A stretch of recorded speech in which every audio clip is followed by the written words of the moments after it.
E se eu te dissesse que o Oscar que Joaquin Phoenix levantou lá em 2020 não foi conquistado apenas no set de filmagens de Todd Phillips, mas começou a ser esculpido 12 anos antes, dentro de um quarto de hotel em Londres. A verdade é brutal, porém necessária. O Coringa que parou o mundo em 2019 e se tornou o rosto de uma revolta social só existe porque em 2008 Heath Ledger decidiu destruir todas as regras do que significava ser um vilão de cinema.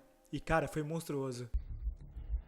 O Batman mostrou a Gotham quem são vocês. Infelizmente, o Dent é só o começo. Nós fomos ensinados a acreditar que esses dois personagens são opostos. Um é o caos puro e imprevisível, o outro é a tragédia social e psicológica. Mas a conexão entre eles é uma das linhagens mais sombrias e profundas e embaçadas da história de Hollywood. Um precisou de quebrar o molde e morrer pro personagem, para que o outro pudesse nos mostrar o que acontece quando a sociedade decide ignorar um monstro em formação. Fala galera, meu nome é Márcio Roberto e seja muito bem-vindo ao Pulso Nerd. Antes da gente continuar, eu peço o seu like e a sua inscrição. Isso é o nosso combustível, então vamos lá. Mas aqui tá o que ninguém te contou e o que a maioria dos críticos de cinemas ignoram. Existe um manual invisível, uma herança deixada não escrita por Ledger, que Joaquin Phoenix foi proibido de ler pelo seu diretor, mas que ele acabou seguindo à risca por puro instinto de sobrevivência artística. Existe uma cena específica, um detalhe visual em Coringa, que é um espelho distorcido de um momento em Cavaleiro das Trevas. E se você notar esse padrão, vai entender o porquê que o Coringa de Phoenix é na verdade a peça que faltava para explicar o vazio de Ledger. Fica comigo, porque até o final desse vídeo eu vou te revelar como que a maior diferença entre eles, a origem de cada personagem, é exatamente a prova de que eles são no fundo a mesma entidade maligna manifestada em tempos diferentes. Pra gente entender essa sucessão monstra, nós precisamos de voltar para o ano de 2008. O mundo estava prestes a testemunhar o lançamento de Batman, o Cavaleiro das Trevas, dirigido pelo monstruoso Christopher Nolan. Heath Ledger não apenas interpretou o Coringa, ele operou uma cirurgia no DNA da cultura pop. Antes dele, o vilão era visto sob a ótica teatral de Jack Nicholson, um mafioso vingativo e colorido. Mas Ledger já veio com os pés na porta e apresentou um anarquista sem passado, sem nome e sem digitais. Ele não queria o seu dinheiro, ele não tinha um plano de dominação mundial. Ele era o medo do terrorismo pós 11 de setembro,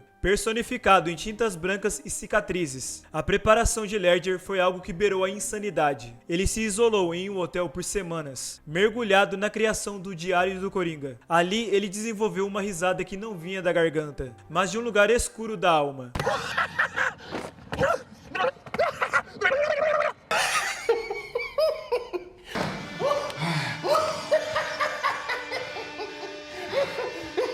E uma linguagem corporal que parecia de uma hiena, pronta para o bote. E o resultado, um Oscar póstumo de melhor ator coadjuvante em 2009, que mudou o jogo. O Coringa deixou de ser um personagem de gibi para virar um estudo de caso psicológico. Ledger provou que o vilão não queria poder. Ele queria provar que o mundo é inerentemente caótico. Ele foi o agente do caos que legitimou o gênero de super-heróis como arte séria. Daí, a gente corta para 2019. Phoenix assume o papel de Arthur Fleck. A pressão sobre ele era gritante. Na moral, o peso da comparação quase fez Phoenix desistir do papel. Ele sabia que se tentasse imitar Ledger, o público passaria o cerol nele sem dó. O medo de manchar o legado de Ledger era real. Tanto que o diretor Todd Phillips proibiu que Phoenix assistisse ao trabalho de Ledger ou usasse qualquer referência dele. O objetivo era evitar uma imitação consciente. Mas aqui é que a conexão fica brava demais. Phoenix resolveu construir o Coringa de baixo para cima. Enquanto Ledger é o caos já formado, Phoenix é a construção da tragédia humana. Ele interpreta um homem com transtornos mentais e isolado socialmente e também ignorado pelo sistema. A sua risada não foi performática como a de Ledger. Ela foi baseada no riso patológico, uma condição neurológica real, e aqui meus parabéns, hein? Que torna o riso algo fisicamente doloroso e involuntário.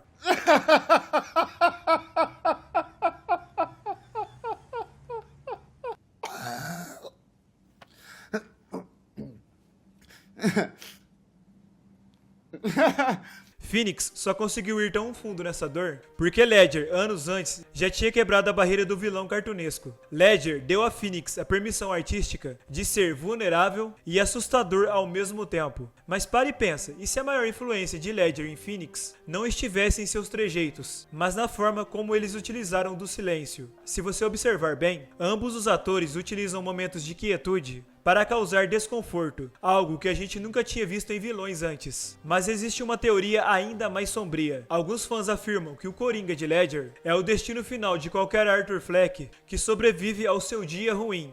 A linhagem é direta, e a sombra de um paira sobre o outro como um fantasma, que dita as regras do Oscar. Galera, a gente está chegando na metade desse dossiê dos 2 maiores vilões da história, e produzir um conteúdo como este, pesquisando cada detalhe desta conexão, existe um trampo enorme. Principalmente, galera, por eu ter que fazer tudo sozinho. O canal Pulso Nerd tem uma meta clara de atingir as 4.000 horas de exibição pública, pra gente continuar a trazer esse nível de análise de elite pra cada um de vocês. E se você respeita o que Ledger fez e o que Phoenix entregou, esmaga o botão de curtir e se inscreva agora. Na moral, sem o seu apoio o algoritmo não entende que o conteúdo denso e de qualidade é o que realmente importa. Nos ajude a bater essa meta de crescimento. Agora a gente precisa de falar sobre como cada versão reflete a sua época. O Coringa de Nicholson era o exagero dos anos 80, o brilho do crime organizado. O de Heath Ledger foi o reflexo do medo do terrorismo, do caos imprevisível e do niilismo dos anos 2000. Já o de Joaquin Phoenix é o espelho da nossa crise atual. Desigualdade social, falência das instituições e a bomba relógio da saúde mental negligenciada. Eles não são apenas vilões, eles são sintomas da sociedade que a gente vive. A influência de filmes como Taxi Driver, e abrindo uma aspas aqui, que filmasse é esse Taxi Driver, hein? E também O Rei da Comédia, em Coringa de 2019 é gritante. Mas a porta para esse realismo sujo e urbano só foi aberta por Nolan e Ledger. Ledger estabeleceu um manual invisível do Coringa moderno, que exige imersão total, e Phoenix seguiu esse método, perdendo cerca de 23 quilos e se transformando fisicamente para o papel. A sua transformação não foi apenas visual, foi visceral. Ele elevou o realismo de Ledger ao seu extremo lógico. Curiosidades de bastidores revelam que a risada de Phoenix era tão dolorosa de se fazer que ele muitas vezes precisava de pausas longas entre as tomadas para recuperar a compostura. Enquanto isso, Ledger era conhecido por improvisar intensamente, como o famoso aplauso na cela de Gordon que não estava no roteiro. Phoenix também trouxe esse elemento,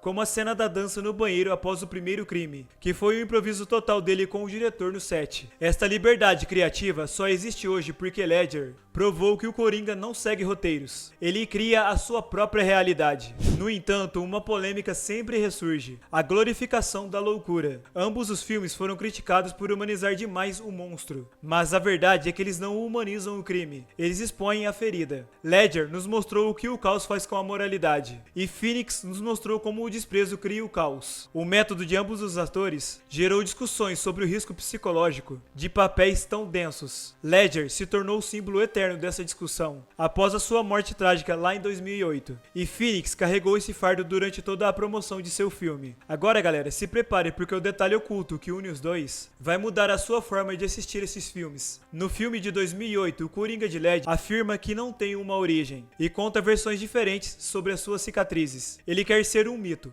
Já em 2019, Phoenix nos mostra cada detalhe, cada hematoma e cada trauma que criou o Coringa. E a pergunta que fica no ar é: o Coringa de Heath Ledger estava mentindo? Ou ele era apenas um Arthur Fleck que esqueceu quem ele era? A maior diferença entre os dois Coringas é exatamente aquilo que a gente nunca viu em Ledger, contra aquilo que somos obrigados a encarar em Phoenix. Ledger é um mistério que nos apavora por ser inexplicável. Phoenix é a realidade que nos envergonha por ser inevitável. Heath Ledger não influenciou Joaquin Phoenix apenas com técnicas de atuação, mas sim mudou o jogo do cinema. Ele transformou um vilão de gibi em um símbolo, em um estudo psicológico e em um espelho da sociedade. E Phoenix levou isso ao extremo, transformando o caos em uma tragédia humana palpável. Um criou o espaço para que o outro pudesse existir. Sem o sacrifício e a genialidade de Ledger, a gente jamais estaria pronto para Arthur Fleck. No final das contas, eles são as duas faces da mesma moeda: o nascimento e a consagração do mal. Muito obrigado por chegarem até o final. Fiquem com Deus, valeu, fui.